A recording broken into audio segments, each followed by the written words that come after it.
चाहे अब पलट के देखब ना, सपनों में जरी थे कब ना। चाहे अब पलट के देखब ना, सपनों में जरी थे कब ना। हमनी के बीच खींच तू नफरत के लकीर गईलू, जहिया वादा से फिर गईलू, तहिए नजरी से गिर गईलू।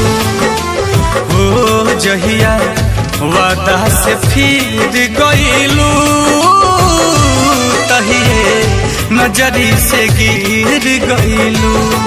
जब पलट के देखब ना, सपनों में जरी ठेकब ना। कईनी इंतजार हम तो दूसर राह से गुजर गईला, जहिया बात से मुकर गईला, तही छित से उतार गईला, जहिया बात से मुकर गईला, तही छित से उतार गईला।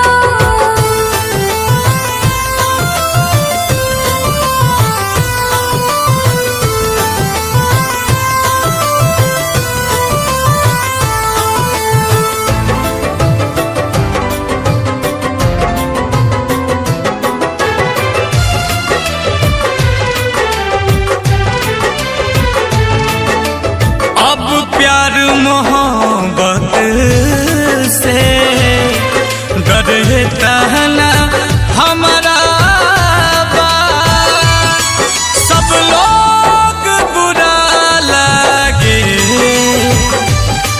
जे नाम के तहरा बा।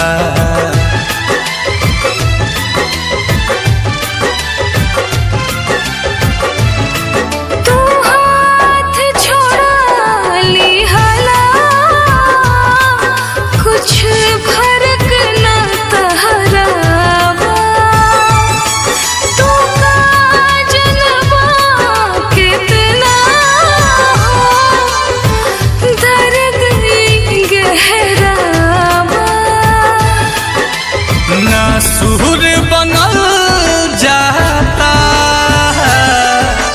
घाव देख के गंभीर गईलू, जहिया वादा से फिर गईलू, तहिए नजरी से गिर गईलू। हाँ जहिया बात से मुकर गईला,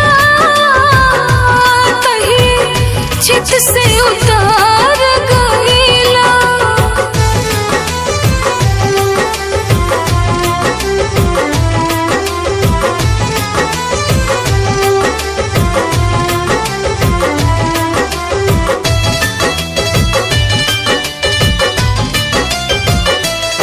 तू जहाँ जैसे भी रह,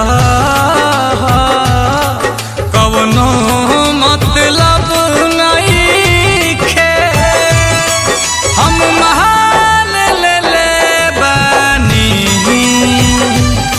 केहू हमारा लब नहीं खे।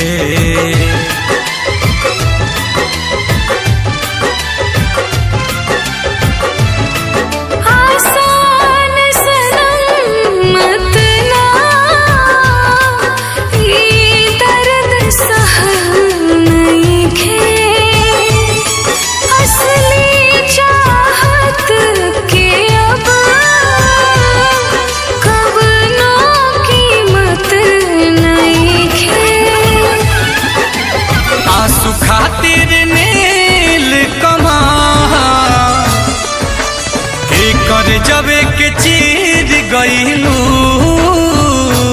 जहिया वादा से फिर गईलू, तहिए नजरी से गिर गईलू। हाँ जहिया बात से मुकर